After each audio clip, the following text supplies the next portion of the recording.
ದೆಹಲಿಯ ರಾಷ್ಟ್ರದ ಶಕ್ತಿ ಭಾರತೀಯ ಜನತಾ ಪಕ್ಷದ ಗೆಲುವು ಅನ್ನುವಂಥದ್ದು ಇಡೀ ರಾಷ್ಟ್ರದಲ್ಲಿ ಬಿಜೆಪಿ ಕಾರ್ಯಕರ್ತರಲ್ಲಿ ಅತ್ಯಂತ ಸಂಭ್ರಮ ಮತ್ತು ಸಂತೋಷ. ರಾಜ್ಯದಲ್ಲಿ ಇರತಕ್ಕಂತ ನಾಯಕರು ಕೂಡ ಸಂಭ್ರಮ ಪಡ್ತಾ ಇದ್ದಾರೆ. ಅದೇ ರೀತಿಯಾಗಿ ಈಗ ರಾಜ್ಯದಲ್ಲಿ ಆರ್ ಅಶೋಕ್ ಆಗಿರಬಹುದು, ಬಸವರಾಜ ಬೊಮ್ಮಾಯಿ ಆಗಿರಬಹುದು, ಹಲವು ನಾಯಕರು ಕೂಡ ಪ್ರತಿಕ್ರಿಯೆ ಕೊಡ್ತಾ ಇದ್ದಾರೆ. ಇದಕ್ಕೆ ಸಂಬಂಧಪಟ್ಟಂತೆ ಈಗಲೂ ಕೂಡ ಹಲವು ನಾಯಕರು ಪ್ರತಿಕ್ರಿಯೆ ಕೊಡ್ತಾ ಇದ್ದಾರೆ. ಏನ್ ಹೇಳಿದ್ದಾರೆ ಅಂತ ನೋಡೋಣ ಬನ್ನಿ. ಭಾರತೀಯ ಜನತಾ ಪಕ್ಷದ ಗೆಲುವು ಅನ್ನುವಂಥದ್ದು ಇಡೀ ರಾಷ್ಟ್ರದಲ್ಲಿ ಬಿಜೆಪಿ ಕಾರ್ಯಕರ್ತರಲ್ಲಿ ಅತ್ಯಂತ ಸಂಭ್ರಮ ಮತ್ತು ಸಂತೋಷ ಮತ್ತು ಅಭಿಮಾನವನ್ನ ತಂದಿದೆ. ರಾಷ್ಟ್ರದ ಪ್ರಧಾನಮಂತ್ರಿಗಳಾದ ನರೇಂದ್ರ ಮೋದಿ ಅವರು, ಅಮಿತ್ ಶಾ ಅವರು, ರಾಷ್ಟ್ರೀಯ ಅಧ್ಯಕ್ಷರಾದ ನಡ್ಡಾರವರು, ಸಂತೋಷ್ ಅವರು ಸಹಿತ ಈ ಚುನಾವಣೆಯನ್ನ ನಡೆಸಲಿಕ್ಕೆ ಯಾರ್ಯಾರು ಸ್ಫೂರ್ತಿಯಾಗಿ ಕೆಲಸ ಮಾಡಿದಾರೋ ಅವರೆಲ್ಲರಿಗೂ ಕೂಡ ನಾವು ಧನ್ಯವಾದಗಳನ್ನು, ಅಭಿನಂದನೆಗಳನ್ನು ಸಲ್ಲಿಸಬೇಕು. ಕಾರ್ಯಕರ್ತರ ಪಡೆಯೊಂದಿಗೆ ರಾಷ್ಟ್ರ ಮೊದಲು ಅನ್ನುವಂಥ ಕಾರ್ಯಕರ್ತರ ಪಡೆಯೊಂದಿಗೆ ಭಾರತೀಯ ಜನತಾ ಪಕ್ಷ ಈ ಚುನಾವಣೆಯನ್ನ ಎದುರಿಸಿತ್ತು. ಮುಖ್ಯವಾದ ವಿಚಾರ ಏನಂತ ಹೇಳಿದ್ರೆ, ಈ ಚುನಾವಣೆಯಲ್ಲಿ ಭ್ರಷ್ಟಾಚಾರದ ವಿಚಾರ ಬಹುದೊಡ್ಡ ಚರ್ಚೆಯಾಗಿತ್ತು. ಬಹುದೊಡ್ಡ ಚರ್ಚೆ ಹಿನ್ನೆಲೆಯಲ್ಲಿ ಭ್ರಷ್ಟಾಚಾರ ಮುಕ್ತವಾದಂತಹ ಒಂದು ಆಡಳಿತವನ್ನು ಕೊಡ್ತೇವೆ ಎನ್ನುವಂತ ವಿಶ್ವಾಸದ ಮೇಲೆ ಇವತ್ತು ದೆಹಲಿಯ ಜನ ಬಿಜೆಪಿಯನ್ನು ಬೆಂಬಲಿಸಿರುವುದನ್ನು ಕಾಣಲಿಕ್ಕೆ ಸಾಧ್ಯ ಆಗಿದೆ. ಆ ಹಿನ್ನೆಲೆಯಲ್ಲಿ ಗುರುತರವಾದಂತಹ ಜವಾಬ್ದಾರಿಯನ್ನು ಹೊಂದಿರುವಂತಹ ಭಾರತೀಯ ಜನತಾ ಪಕ್ಷ ಒಂದು ಒಳ್ಳೆಯ ಆಡಳಿತವನ್ನು ಕೊಡ್ತೇವಂತ ಜನರ ಭಾವನೆಗೆ ಪೂರಕವಾಗಿ ನಾವು ಕೆಲಸವನ್ನು ಮಾಡ್ತೇವೆ ಅನ್ನುವಂಥ ವಿಶ್ವಾಸವನ್ನು ನಾನು ಹೊಂದಿದ್ದೇನೆ.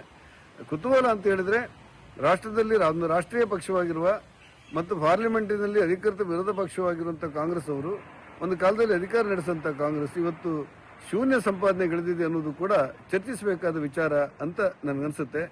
ಈ ಮಹಾರಾಷ್ಟ್ರದಲ್ಲಿ ಗೆದ್ದಿರುವಂತಹದ್ದು ಮತ್ತು ಈ ದೆಹಲಿಯ ಗೆಲುವು, ಹರಿಯಾಣದ ಗೆಲುವು ಇವೆಲ್ಲವೂ ಕೂಡ ಭಾರತ ದೇಶದಲ್ಲಿ ಒಂದು ಹೊಸ ಅಲೆಯನ್ನು ಸೃಷ್ಟಿಸಿದೆ. ಮುಂದಿನ ದಿನಗಳಲ್ಲಿ ಎಲ್ಲ ರಾಜ್ಯಗಳಲ್ಲೂ ಕೂಡ ಬಿಜೆಪಿ ತನ್ನ ವಿಜಯ ಪಡೆಯಲ್ಲಿ ಭಾರತೀಯ ಸರ್ಕಾರದ ಕ್ಯಾಪಿಟಲ್ ಸಿಟಿ. ನಾನು ಕೂಡ ಒಂದು ಕಾನ್ಸ್ಟಿಟ್ಯೂನ್ಸಿಗೆ ಹಾಕಿದ್ರು. ಆ ಜೀವನದಲ್ಲೇ ನಮ್ಮ ಬಳಿ ಗೆದ್ದಿರಲ್ಲ, ಈ ಸರಿ ಗೆದ್ಕೊಬಿಡ್ತು. ಅದು ನಾಗಲೋಯಿ ಅಂತ ಅಂದ್ಬಿಟ್ಟು, ನಾಗಲೋಯಿ ಜಾಟ್ಸ್ ಮಂಡಲ್ ಅಂತ, ನಾಗಲೋಯಿ ಮನೋಜ್ ಅಂತ ಅಂದ್ಬಿಟ್ಟು. ಕಾಲ್ಗುಣ ಅಲ್ಲಪ್ಪೋ. ನಾನು ಎಲ್ಲರೂ ಫಂಕ್ಷನ್ ಮಾಡಿದ್ರು, ನಾನು ಪೂರ್ತಿ ಭಾಷೆ ಬರೋಲ್ದಲ್ಲ, ಅಲ್ಲಲ್ಲೇ 100-200 ಜನ ಸೇರಿಸ್ಕೊಡೋದು, ನನ್ನದೇ ಆದಂಥ ಹಿಂದಿಯಲ್ಲಿ ಮಾತಾಡೋದು, ನಗ್ಸೋದು, ಮಾಡೋದು, ಮಟ್ಟೋದು ಮಾಡಿ ಒಂದು ದಿನಕ್ಕೆ 8-10 ಗಂಟೆ ದುಡ್ದೋದಕ್ಕೆ ಒಂದು ಅನ್ನಿಸ್ತದೆ. ಇನ್ಮೇಲೆ ನಾವು ಇನ್ನು 3 ವರ್ಷದಲ್ಲೇ ಭಾರತ ಸರ್ಕಾರ ದೆಹಲಿಯನ್ನು ಏನು ಕ್ಯಾಪಿಟಲ್ ಸಿಟಿ ಅಂತ ನಾವು ಹೇಳ್ತಾ ಇದ್ದು, ನೋವು ಪಡ್ತಾ ಇದ್ದೋ, ಹಳೆ ದೆಹಲಿಯು ಕೂಡ ಹೊಸ ದೆಹಲಿಯಾಗಿ ಮಾಡ್ತಕ್ಕಂಥದ್ದಕ್ಕೆ ನಮ್ಮ ಸರ್ಕಾರ, ನಮ್ಮ ನೆಚ್ಚಿನ ಪ್ರಧಾನಮಂತ್ರಿ ಪ್ರಾಯಶಃ ಹೆಚ್ಚಿನ ಆದ್ಯತೆ ಕೊಡ್ತಾರೆ.